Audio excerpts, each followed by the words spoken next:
নমস্কার এবং স্বাগতম আপনাদের এই সেশনে, যার নাম হলো সেন্টার ড্রিলিং এবং ড্রিলিংয়ের রিকোয়ার্ড সাইজ। তাহলে চলুন শুরু করা যাক এই বিশেষ অনুষ্ঠান। আসুন এখন এই অধিবেশনের উদ্দেশ্য জেনে নেওয়া যাক। এই অধিবেশনের শেষে আপনি সক্ষম হবেন 3 জ চাকের উপর নির্দিষ্ট অংশটি সেট করতে এবং টুলটিকে কেন্দ্রের উচ্চতায় সেট করতে, টেল স্টক ড্রিল চাকের মধ্যে সেন্টার ড্রিল সেট করতে, 3 জ চাক অনুষ্ঠিত একটি নির্দিষ্ট অংশের উপর সেন্টার ড্রিলিং সঞ্চালন করতে, এছাড়াও ড্রিল ব্যবহার করে গর্ত করতে, সেন্টার ড্রিলিং এবং সংশোধন পদ্ধতিতে ত্রুটি বা ত্রুটিগুলি বর্ণনা করতে।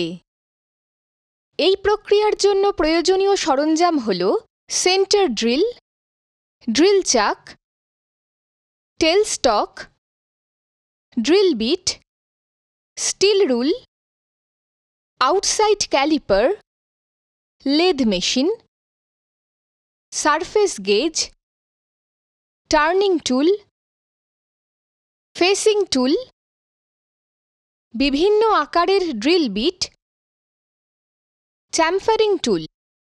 গোলাকার নির্দিষ্ট অংশের টুকরোটি নির্বাচন করুন এবং নিশ্চিত করুন যে এই অংশটি 65 mm লম্বা এবং 45 mm ব্যাসের কিনা।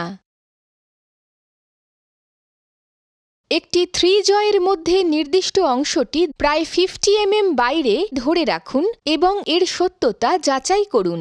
একটি ফেসিং টুল দিয়ে কাজটি সম্পন্ন করুন। নিশ্চিত করুন যে কেন্দ্রে কোনো পিপ বাকি নেই এবং মুখটি অক্ষের ডান কোণে রয়েছে। চাকের টেপার শ্যাঙ্ক এবং টেল স্টক স্পিন্ডল টেপার বোর্ডের আবর্জনা পরিষ্কার করুন। টেল স্টক টাকুতে ড্রিল চাক মাউন্ট করুন।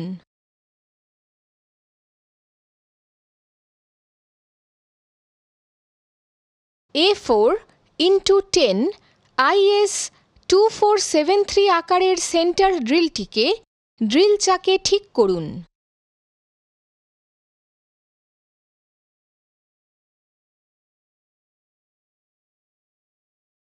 সেন্টার ড্রিলটি কাজের মুখের কাছাকাছি না হওয়া পর্যন্ত টেল স্টকটিকে বিছানার উপর স্লাইড করুন। এই অবস্থানে টেল স্টক লক করুন। স্পিন্ডেলের গতি প্রায় 1000 RPM এ সেট করুন।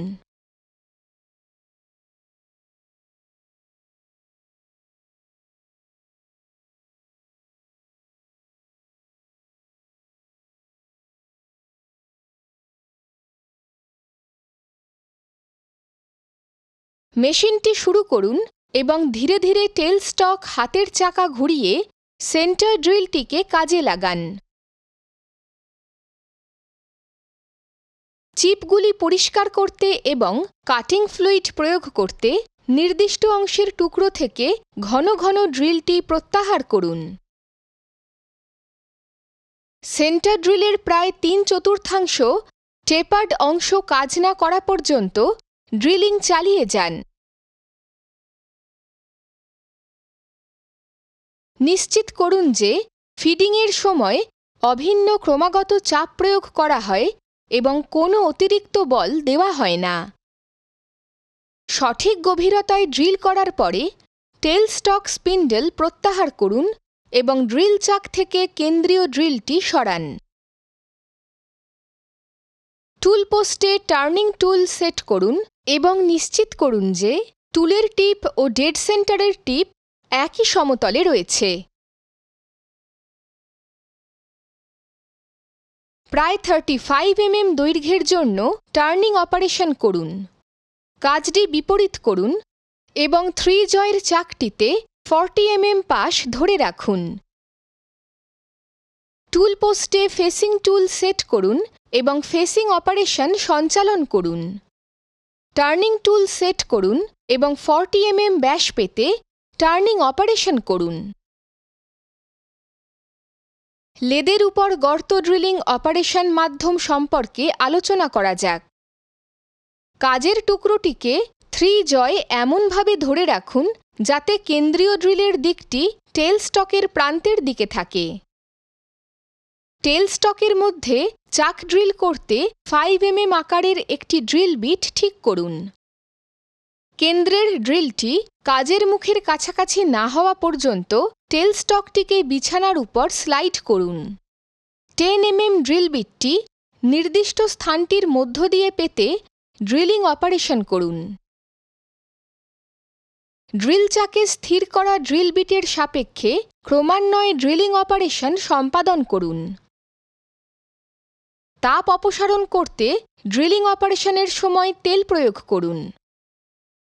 1:45 ডিগ্রির মাত্রার জন্য ভিতরে ড্রিল করা গর্তটি চেম্বার করুন। অন্য পাশের গর্তটি 1:45 ডিগ্রি আকারে চেম্বার করুন।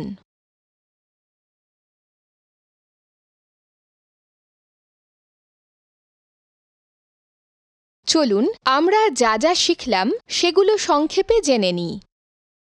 3 জ চাকের উপর নির্দিষ্ট অংশটি সেট করুন এবং টুলটিকে কেন্দ্রের উচ্চতায় সেট করুন। টেল স্টক ড্রিল চাকের মধ্যে কেন্দ্র ড্রিল সেট করুন। 3 জ চাকের মধ্যে অনুষ্ঠিত নির্দিষ্ট অংশের উপর সেন্টার ড্রিলিং সঞ্চালন করুন। ড্রিল ব্যবহার করে গর্ত তৈরি করুন। সেন্টার ড্রিলিং এবং সংশোধন পদ্ধতিতে ত্রুটিগুলি বর্ণনা করুন। সুতরাং এতক্ষণ আমরা সেন্ট্রাল ড্রিলিং এবং ড্রিলিংয়ের রিকোয়ার্ড সাইজের ব্যাপারে কথা বললাম। তাহলে দেখা হবে পরবর্তী পর্বে।